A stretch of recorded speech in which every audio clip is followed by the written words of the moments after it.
नमस्कार, मैं अभिषेक उपाध्याय। आप देख रहे हैं टॉप सीक्रेट। एक तस्वीर कितनी कुछ बातें करती है, एक तस्वीर के कितने कुछ मायने हैं। मैं आपको सीधा तस्वीर पर ले जाऊंगा। मेरे बगल में तस्वीर देखिए, एक मंच पर प्रधानमंत्री मोदी और योगी आदित्यनाथ एक मंच पर। अब जो होने जा रहा है वो आप जब देखेंगे तो आप समझ जाएंगे कि उत्तर प्रदेश में क्या होने जा रहा है। एक तस्वीर बहुत कुछ बातें करती है। मैं आपको समझा दूं मंच क्या था। ये मंच था पश्चिम बंगाल के जो नए मुख्यमंत्री बने हैं शुवेंदु अधिकारी, उनका शपथ ग्रहण समारोह का मंच था। और इस मंच पर अब आप तस्वीरें देखिए, प्रधानमंत्री इस मंच पे चलना शुरू करते हैं। एक एक कदम प्रधानमंत्री आगे बढ़ाते हैं। आप उनके एक एक कदम पर एक एक मोमेंट पर नजर रखिएगा और जब वो योगी के पास पहुंचेंगे तब क्या होगा वो भी दिखाऊंगा और इसके मायने क्या हैं। मैं फिर कह रहा हूं कि राजनीति में तस्वीरें बहुत मायने रखती हैं, तस्वीरें बहुत कुछ कहती हैं। ए पिक्चर स्पीक्स थाउजेंड वर्ड्स, हजारों शब्द एक तस्वीर बोलती है।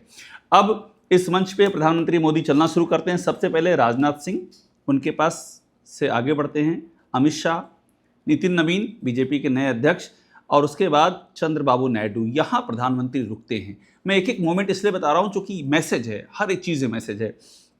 चंद्रबाबू नायडू के पास रुकते हैं, हाथ मिलाते हैं, बातचीत होती है, थोड़ा सा बैंटर, हंसी मजाक भी होता है। उनके बगल में आसिम घोष हैं। आसिम घोष कौन है? हरियाणा के राज्यपाल हैं, पश्चिम बंगाल के बीजेपी के अध्यक्ष भी रह चुके हैं और अभी हाल ही में आसिम घोष पश्चिम बंगाल के लिहाज से बड़े महत्वपूर्ण नेता हैं। बतौर हरियाणा राज्यपाल अभी कुछ दिनों पहले वो पीएम मोदी से मिले थे और उनके पीएम मोदी से बड़े अच्छे ताल्लुकात हैं। पीएम मोदी वहाँ रुकते हैं और उनकी बातचीत चलती है चंद्रबाबू नायडू की, आसिम घोष की और पीएम मोदी की। ये कुछ सेकंड्स में बड़ी ही कंफर्टेबल बातचीत चल रही है और देख करके लग रहा है कि बड़ी ही बेतकल्लुफी से आत्मीयता की बातें हो रही है। और मैं फिर कह रहा हूँ, तस्वीरों को ध्यान से देखिएगा, तस्वीरें बहुत कुछ बयां कर रही हैं। तस्वीरों के अंदर भविष्य छिपा होता है। सबसे बड़ी ज्योतिषी तस्वीरें ही होती हैं। तस्वीरों से बड़ा कोई ज्योतिषी आज तक पैदा नहीं हुआ है। अब आगे देखिए, वो आसिम घोष यानी हरियाणा के राज्यपाल की से आगे बढ़ते हैं। फिर जेपी नड्डा खड़े हैं, वो उनको ग्रीट करते हैं और फिर वो थोड़ा सा ठहरते हैं नेफ्यू रियो के पास। नेफ्यू रियो यानी कि नागालैंड के सीएम, एनडीपीपी के नेता, और वहाँ पर एनडीए की सरकार है। नेफ्यू रियो वहाँ के अरसे से सीएम हैं। वहाँ जब बातचीत करते हैं प्रधानमंत्री नेफ्यू रियो से तो आप देखेंगे कि उनका हाथ जाता है पीछे की ओर, ग्रीट करते हैं। वहाँ एक और सम्राट चौधरी हैं, बिहार के मुख्यमंत्री, और वहीं पर हैं रेखा गुप्ता, दिल्ली के मुख्यमंत्री। वो हाथ से दोनों को ग्रीट करते हैं, वो भी देख लीजिए आप।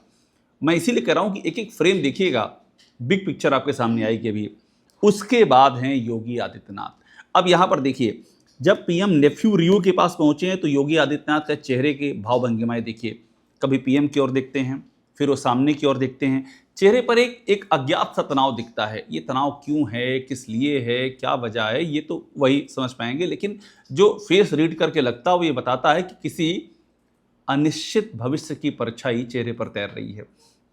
उनको ये लगता है कि पीएम आ रहे हैं तो उनके पास भी रुकेंगे। इसलिए भी रुकेंगे क्योंकि बड़ा जलवा मेंटेन किया गया था कि योगी आदित्यनाथ ने बंगाल में लहर चला दी, योगी आदित्यनाथ ने बंगाल जिता दिया। हालांकि हकीकत तो ये है कि जब से योगी यूपी के सीएम बने बीजेपी लगातार डाउन हो रही, लेकिन सूचना विभाग चूंकि उनके पास है और वहाँ पर जम करके बजट है, 1000 करोड़ का बजट है, हजारों करोड़ का, और उसमें यही पॉइंट होता है कि कहीं भी बीजेपी जीते और अगर योगी वहां गए तो योगी के चलते बीजेपी जीती। ये कैंपेन हर जगह चलाया जाता है।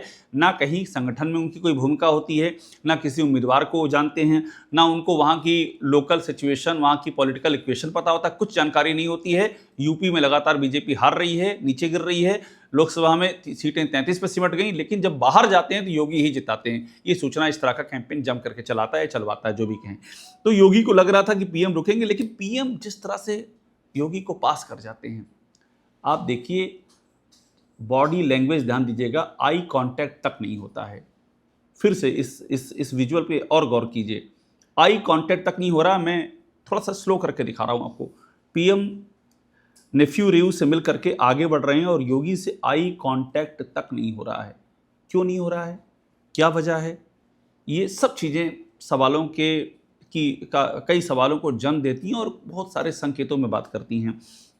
आगे फिर उनके आगे संजय झा खड़े हैं, जदयू के सांसद हैं और कार्यकारी राष्ट्रीय अध्यक्ष हैं।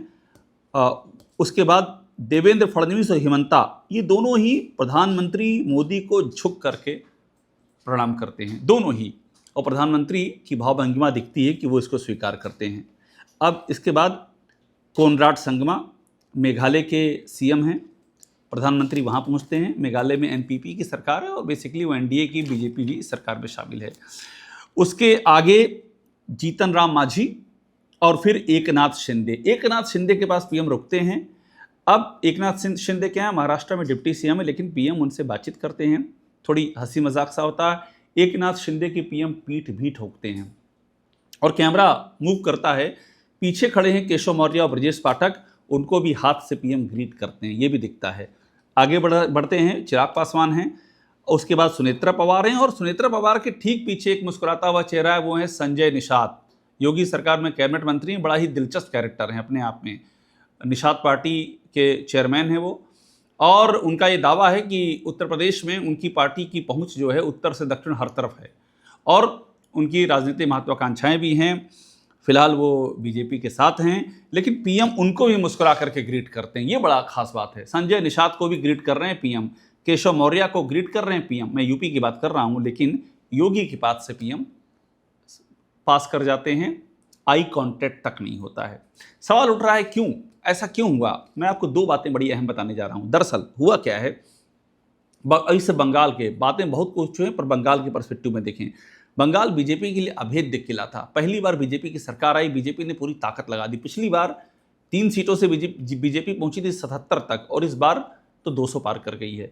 कैसे पार की है, किस तरह से बीजेपी ने पूरे बंगाल में अपना संगठन खड़ा किया, संगठन को मजबूत किया, नैरेटिव बिल्डअप किया, किस तरह से वहाँ पर अमित शाह मौके पर पहुंच करके अमित शाह ने प्लानिंग की, सुनील बंसल वहाँ गए, भूपेंद्र यादव गए, ये वे लोग थे, विप्लव देव वहाँ गए, ये वही लोग थे जो एक एक माइन्यूट चीज़ें देख रहे थे कि कहाँ पर कौन सा उम्मीदवार होगा, कहाँ क्या समीकरण है, कहाँ क्या संसाधन चाहिए, कहाँ नैरेटिव क्या रखना है, कहाँ पर प्रोटेक्शन चाहिए, सुरक्षा बल कहाँ पर होने चाहिए, सब चीज़ें ये लोग देख रहे थे, ताकि इस चुनाव में कोई भी चीज़ें हमारे खिलाफ ना जाने पाएँ। इतनी मेहनत चल रही थी, लेकिन जब नतीजा आया तो वो जो मैंने आपको बताया ना कि सूचना का एक प्रायोजित संसार है। अब ये सूचना कौन है, ये सूचना क्या सूचना विभाग है या फिर ये सूचना पैरेलल काम करने वाला एक तंत्र है, ये तो जांच का विषय है, इस पर जांच होनी चाहिए। लेकिन जैसा मैंने कहा हर बार होता है, सारा श्रेय योगी के मत्थे मढ़ दिया गया कि योगी ने जीत दिलाई।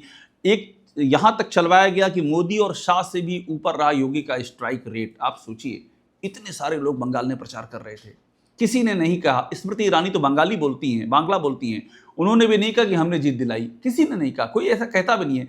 हिमंता बिस्वा शर्मा पड़ोस में असम और बंगाल, असम और बंगाल की प्रॉब्लम्स भी जो हैं, इशू भी बहुत सारे सिमिलर से हैं। हिमंता जम करके घूमे, हिमंता ने भी कभी नहीं कहा ये बात कि हमने जीत दिलाई। हिमंता ने नहीं कहा, मतलब मैं ये नहीं कर, योगी ने भी नहीं कहा, लेकिन योगी की टीम तो इकोसिस्टम तो पूरा काम कर रहा है ना। हिमंता के किसी इकोसिस्टम ने ये काम नहीं किया, देवेंद्र फडणवीस के इकोसिस्टम ने ये काम नहीं किया, रेखा गुप्ता गई उनके इकोसिस्टम ने ये काम नहीं किया, मिथुन चक्रवर्ती घूमे उनके इकोसिस्टम ने ये काम नहीं किया, हिमंता बिस्वा शर्मा घूमे उनके भी इकोसिस्टम ने ये काम नहीं किया कि हिमंता के चलते जीत मिली ये दिखाया जाए, किसी ने काम नहीं किया। यहाँ तक कि शुभेंदु अधिकारी के इकोसिस्टम ने भी ये काम नहीं किया कि शुभेंदु अधिकारी ने बीजेपी को जिताया, कहीं नहीं किया। ये बाद में जब उनको जब सीएम डिजिग्नेट किया गया, तब लोगों ने एनालिसिस करना शुरू किया कि देखिए शुभेंदु ममता के नंबर 2 हुआ करते थे, तब से उन्होंने संगठन को संभाला है, और सिंगूर में जो शुभेंदु का योगदान रहा, ममता जो सत्ता में आई उसकी सीढ़ी शुभेंदु ने बनाई, ये सब लोग तब चर्चा करने लगे जब शुभेंदु को सीएम डिजिग्नेट कर दिया गया। शुभेंदु की टीम ने कभी, शुभेंदु के इकोसिस्टम ने कभी ये श्रेय अपने कंधे पर लेने की कोशिश नहीं की, लेकिन वो नेता जो आ रहे हैं यूपी से और जिनका यूपी का रिकॉर्ड ये है कि 17 के बाद से बीजेपी लगातार घट रही है। 14 में जो जीती लोकसभा में, 19 में वो कम हो गया, 17 में जो जीती उससे खासा कम हो गया, 2022 में, 2024 लोकसभा में तो एकदम सिमट गई, 33 समाजवादी पार्टी से नीचे आ गई। बीजेपी के अपने दम पर सरकार नहीं आ पाई, इस चक्कर में यूपी ने धोखा दे दिया। पीएम का अपना वोट शेयर कम हो गया, इस कदर वहां पर कार्यकर्ताओं में असंतोष बताया गया सरकार से कि वो आए ही नहीं मोर्चे पर, कि सरकार हमारी नहीं सुनती तो हम क्यों मोर्चे पर आएंगे। और वो नेता का इकोसिस्टम जा करके हर जगह, बीजेपी हरियाणा जीतती तो हमने हरियाणा जिताया, बीजेपी दिल्ली जीतती तो योगी ने दिल्ली जिता दिया, बीजेपी एमपी जीती योगी ने एमपी जिता दिया। मतलब आपका कहीं ना संगठन में कोई योगदान है, ना आपका कहीं पर कोई ग्रास रूट में कोई योगदान है, ना आपको कहीं के स्थानीय कॉम्बिनेशन पता है। अपना राज्य आप लगातार हार रहे हो, लेकिन हर जगह आप ही जिता रहे हो। ये सूचना का प्रोजेक्शन, फिर मैं कह रहा हूं, सूचना कौन है, विभाग है या पैरेलल तंत्र है, इसकी जांच होनी चाहिए। लेकिन ये प्रोजेक्शन जम करके होता है, सोशल मीडिया में यही प्रोजेक्शन किया जाता है और अखबारों में भी जम के छपवाया जाता है कि योगी ने ये कर दिया, वो कर दिया टाइप का। खैर, तो सवाल उठा कि ये क्या पीएम ने जो इग्नोर किया है, इसके पीछे कहानी यही है क्या? क्योंकि ऊपर तो खबर है कि ये क्या चल रहा है, लेकिन क्या अब पानी खतरे का निशान पार कर गया है? ये बड़ा सवाल है। इसके बाद एक डेवलपमेंट और इसी मंच पर होता है। शुभेंदु अधिकारी सबके पास एक एक करके जाते हैं। जब वो योगी के पास पहुंचते हैं तो योगी के हाथ में एक पटका होता है, स्पेशली अटेंशन खींचने के लिए। वो पटका शुभेंदु अधिकारी को पहना दिया जाता है, तालियां बजती हैं और पूरा जो वही योगी आदित्यनाथ का जो जय जयकार वाला इकोसिस्टम वो शुरू कर देता है कि हिंदू हृदय सम्राट ने पहनाया पटका, अपने हाथों से पहनाया पटका, और वही पटका जो भगवा उनका है वही वहाँ भी पहना दिया। यानी कि योगी की तरह ही यहाँ प्रशासन होगा, योगी के चलते जीते हैं, योगी ने ये किया वो किया, पूरा इकोसिस्टम ऐसा लग रहा है। अब इसकी जांच हो, ये प्रायोजित है या एक संयोग है, लेकिन ऐसा लग रहा है कि स्क्रिप्टिंग है पूरी। इधर पटका पहनाया योगी ने शुभेंदु को, उधर जय जयकार शुरू हो गई। ये एक साथ कैसे हो सकता है? ये संयोग कैसे है? जिस मंच पर इतने सारे सीएम और डिप्टी सीएम मौजूद हैं, इतने राष्ट्रीय स्तर के नेता मौजूद हैं, ये काम कोई नहीं कर रहा है, योगी ही ये काम क्यों करते हैं? इसके पहले और कहाँ किया, यहाँ क्यों किया? ये समय कैसा है? क्या असुरक्षा बहुत ज़्यादा है इस समय? क्योंकि बदलाव की बातें चल रही हैं। बदलाव गुजरात में हो चुका है, बदलाव विस्तार जो भी कहें उत्तराखंड में हो चुका है, बिहार में हो चुका है, बिहार में अभी मंत्रिमंडल का विस्तार भी हो चुका है। तो बचा कहाँ है? यूपी में बचा है, और यूपी में होने वाला है। तो क्या ये माहौल बनाने की कोशिश है कि हमको कोई छू नहीं सकता है, हम लार्जर देन लाइफ हैं? क्या ये प्लान्ड वे में किया गया? ये सारे सवाल उठ रहे हैं, और इसीलिए मैं कह रहा हूँ ये तस्वीर बहुत इंपॉर्टेंट है। योगी को मोदी ने इग्नोर क्यों किया? हो सकता है अगले 48 घंटे में इस बात का जवाब मिल जाए। तस्वीरों पर ध्यान दीजिएगा, तस्वीरें बहुत कुछ कहती हैं। उत्तर प्रदेश में कुछ बहुत बड़ा होने जा रहा है। ये तस्वीरें इस बात की सीधी निशानी हैं, और ये तस्वीरें 27 की कहानी भी बयां कर रही हैं। टॉप सीक्रेट देखते रहिए, लाइक कीजिए, इसे सब्सक्राइब आप जरूर कर लीजिएगा।